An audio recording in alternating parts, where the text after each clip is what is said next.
Hey guys, so I want to take a look at Star Fox Zero on the Nintendo Wii U, of course the latest entry in the Star Fox series, and an entry that's been courting a fair bit of controversy over the past week.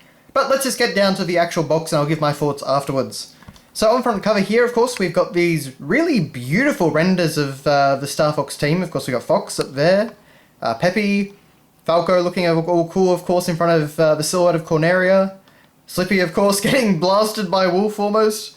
We've got the Wolfen ship over there, we've got some of Andross's Dreadnought ships and things like that. It's a really cool front cover. And then down here, of course, we have the R-Wing, and we have the Walker, the new Walker, which, well, I say new, of course, it was introduced in Star Fox 2, but we never actually technically got that game. Okay. So, on the side, of course, we have the awesome Star Fox logo in front of the planet of Corneria. And we have the Star Fox Zero logo, all looking very nice. Ace Squadron Star Fox are back in action!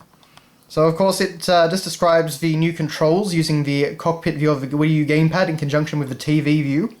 And, it actually does show it off pretty well here. You can see just kind of the, you can see from the cockpit on the gamepad, but then you've got the TV view, which is more cinematic on the TV. So, of course, a new angle on Galactic Warfare.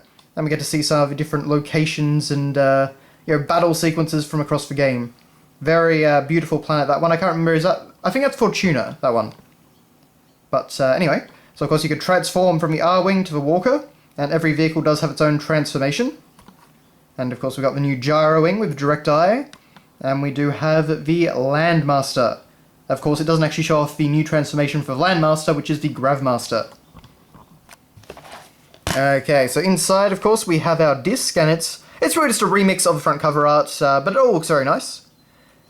And, of course, unfortunately, we have no manual. We just have... It doesn't even want to come out. It's actually stuck to the box.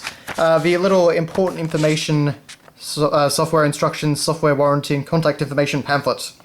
So, yes, unfortunately, I don't really expect a manual anymore, but with Star Fox, it would have been a pretty nice extra. I would have liked to get maybe a little bit more lore or things like that from it, but well, say what be. But anyway, that is really a look at Star Fox Zero. It's, of course, not much of a package, but I do really like the design of the box. I think it's very, very eye-catching, and looks great alongside the other Star Fox games.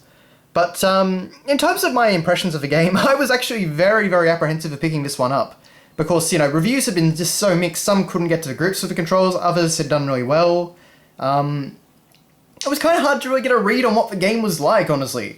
And so I ended up biting the bullet and picking it up because Nintendo games, in Australia anyway, are generally cheaper on their first week of release than any time after that. So I got this for $64 instead of $80. So going in with kind of, not really sure what to expect, I actually found that I picked up the controls incredibly quickly. I had really no trouble with the gamepad TV, like swapping between them quickly or anything like that. I mean, it is tricky to kind of get your mind around, but I didn't really find myself having to look at the gamepad all that often. I mean, I would switch occasionally, or if I just wanted to get a really precise shot off. But for the most part, it was very, very seamless to me. I didn't really have an issue doing it, so I found the controls really smooth and easy to grasp in that way anyway. Funnily enough, actually, my controls issues are more with the normal controls, like the button controls. The R-Wing controls perfectly, but the Walker and the Gyro Wing and to some degree the Landmaster, I kind of had some issues with each of them. I don't think they control nearly as well as the R-Wing. The R-Wing, though, controls magnificently, smooth as butter. And I just really never had any trouble with the motion controls or the gamepad switching views and things like that. I really just seemed to pick that up in the first level. So, and even that, I really just play like I did a normal Star Fox game, with the exception that I can actually move the reticule now independently of the of my fighter. So, basically, anyway, if you're concerned about the controls, your mileage of course may vary. People have found all kinds of different things, but I really didn't have much trouble. So that was kind of a nice surprise for me anyway.